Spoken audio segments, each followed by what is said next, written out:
네, 윤석열은 파면됐지만 MBC와의 소송은 끝나지 않았습니다. 1심 판결은 진실을 거짓으로 덮는 그런 재판부였습니다. 이제 최근에 2심 재판이 시작됐는데요. 2심 재판이 진행되는 것을 보면서 이 문제점을 다시 한번 정리해 봤습니다. 저는 1심 판결이 대국민 사기극이라고 봤습니다. 왜냐하면 외교부와 MBC의 소위 바이든 날리면 정정보도 소송에서 이 1심 재판부가 엉터리 판결을 내렸기 때문에 그렇습니다.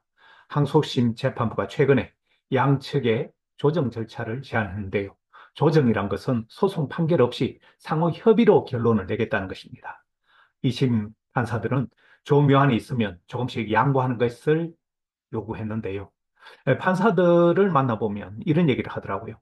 조정은 최고의 판결보다 낫다. 그래서 조정을 선호하는데, 자, 이 MBC 바이든 날리면 이것을 조정으로 해야 될 것인지, 그걸 여러분들의 판단을 제가 한번 제 자료를 정리하면서 요구하고자 합니다. 이 1심 판결을 제가 왜 엉터리라고 하냐면 그 내용을 보면 1심 재판부는 MBC가 바이든 발언 사실이 없다. 이런 걸 주문하면서 정정 보도문을 방송하라고 판결을 했습니다. 당시 성주 부장판사의 말이 이랬습니다. MBC는 판결 확정 이후에 최초로 방송되는 뉴스데스크 프로그램 첫머리에 진행자로 하여금 정정 보도문을 통상적인 진행 속도로 1회 낭독하라. 이렇게 판결하면서 소송을 맡았던 외교부의 손을 들어줬죠. 이 결과 방송통신심의위원회는 2022년 9월 20일자 MBC 뉴스데스크에 대한 과징금 3천만 원 부과했습니다. 여러분, 과징금 3천만 원 부과는 엄청난 돈의 액수를 떠나서 그 MBC에 있어서는 큰 타격을 받는 것이죠. 제가 이 판결문을 보고 엉터리라고 제가 지적하는 5가지 이유가 있습니다. 첫째는 현직 대통령의 언론사 상대 소송이 적절했느냐?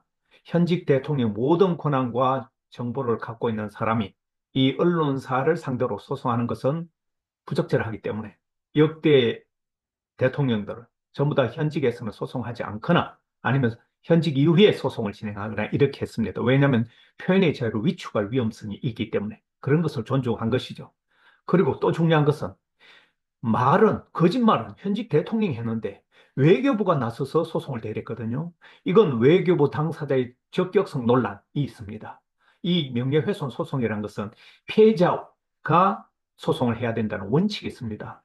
제가 언론학자 이전에 저도 소송을 당해보고 이 몇 차례 걸쳐서 민사, 형사를 당해보니까 제일 중요한 것이 당사자가 적격한 소송인인지 이 소송을 해서 어떤 이익을 볼 수 있는 것인지 말하자면 외교부가 대통령을 대신해서 소송을 한다는 건 있을 수 없는 것이죠. 또 하나는 재판 증거주의 원칙에 모순된다는 것입니다. 당시에 이 바이든 날리면에 대해서 외부 전문가의 음성 감정 결과가 판독 불가로 나왔습니다. 말하자면 누가 했는지 명확하지 않다는 것이죠.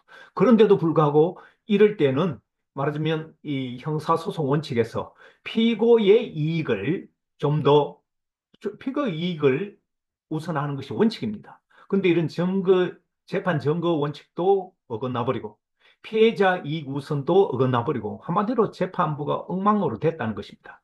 그리고 정정 보도 명령의 과도성입니다. 언론 편집권의 과도한 침해를 줄 위험이 있다는 것이죠. 이런 것은 제가 주장하는 것이 아니라 법원 판례로 이미 붙여져 있는 그런 법리들입니다. 비판 언론에 재갈을 물린다는 것입니다.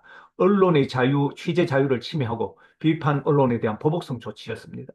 그렇죠. MBC 기자는 대통령 전용기에 태우지도 않고 이런 일들이 벌어졌지 않습니까? 이런 것이 바로 1심 판결의 문제점이라고 생각하는데요. 그러면 2심 판결은 어떻게 돼야 될 것이요? 그러니까 첫째, 조정이 아닌 명확한 판결이 필요합니다. 여러분, 진실은 조정의 대상이 아닙니다. 이거는 뭐 민사나 어떤 가정 이런 재판이 아니에요. 진실은 조정의 대상이 아니라는 점을 강조합니다. 그리고 증거 우선주의, 정치적 해석을 배제해야 됩니다.